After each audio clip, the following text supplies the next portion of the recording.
Alireza Firouzja masih meneruskan tren kemenangannya setelah hari ini mengalahkan Grandmaster Georgia Badur Jobava, membuat dia memimpin sendirian di puncak klasmen. Kemenangannya ini juga membantu Prancis mengalahkan Georgia dan mereka naik ke peringkat 7. Adapun game terjadi dalam pembukaan Caro-Kann defense, dan setelah D4, D5, pion E5, Alireza memasuki varian advance.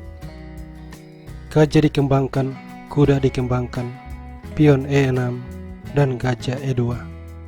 Kuda E7, Alireza rokade, pion H6, lalu kuda D2, kuda D7, kuda B3, gajah H7, pion A4, A6, gajah D2, menteri C7, dan benteng melakukan shadowing, benteng D8, lalu gajah 5, pion B6, gajah B4, pion A5, dan gajah kembali menyerang menteri.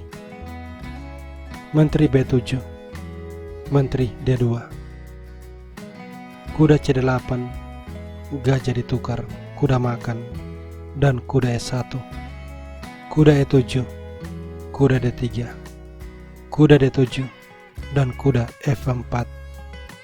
Jobava rokade, kemudian benteng E1. Setelah benteng C8, pion C3, lalu benteng C7, dan kemudian Alireza mendorong G4. Menteri B8, menteri E3, menteri D8, pion H3,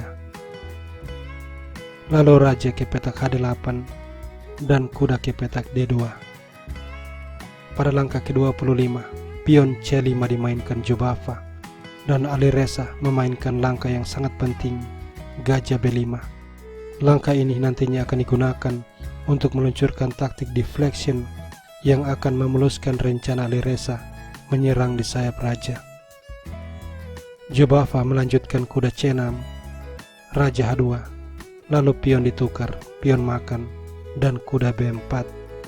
Alireza menukar benteng, menteri makan, dan seperti biasa dia mengadu menteri. Jobava menolak, benteng C8 dimainkan. Alireza menggandakan benteng.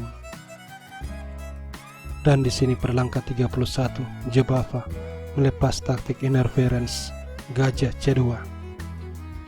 Alireza membalas dengan langkah cerdik, menggeser menteri ke sayap raja, dan sekarang dia bersiap mendorong pion G5. Jobava mencegah dengan menteri ke petak D8, tapi taktik deflection, gajah makan kuda, memaksa menteri makan, dan Alireza mendorong G5. Pion makan, menteri makan.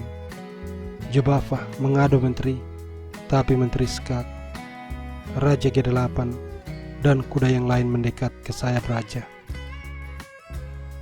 Pion G6 berusaha menyerang menteri, tapi benteng G1 dan seluruh perwira Alireza berada di sayap raja dan siap untuk menyerang. Kuda ke C6 dimainkan, menteri H6. Jobava kembali mengadu menteri, tapi menteri H4. Dan setelah menteri G7, kuda ke petak H5 kembali menyerang menteri. Menteri H6, benteng G4, raja F8, namun menteri F6. Dan jika sekarang menteri makan kuda, benteng akan menyerang menteri. Menteri menyelamatkan diri dan skakma terjadi. Karena itu, kuda D8 dimainkan, lalu benteng H4. Setelah raja G8, kuda ke petak G5. Di langkah 45, gajah D1 dimainkan mengancam kuda, tapi Alireza kemudian melepaskan taktik clearance, yakni pengorbanan menteri makan kuda, membuka ruang bagi serangan Royal Discovery. Badur Jobava langsung menyerah karena sesudah benteng makan menteri, Royal Discovery Raja G7 dan benteng akan makan menteri, di mana raja makan benteng akan dibalas dengan forking dan Alireza pasti menang.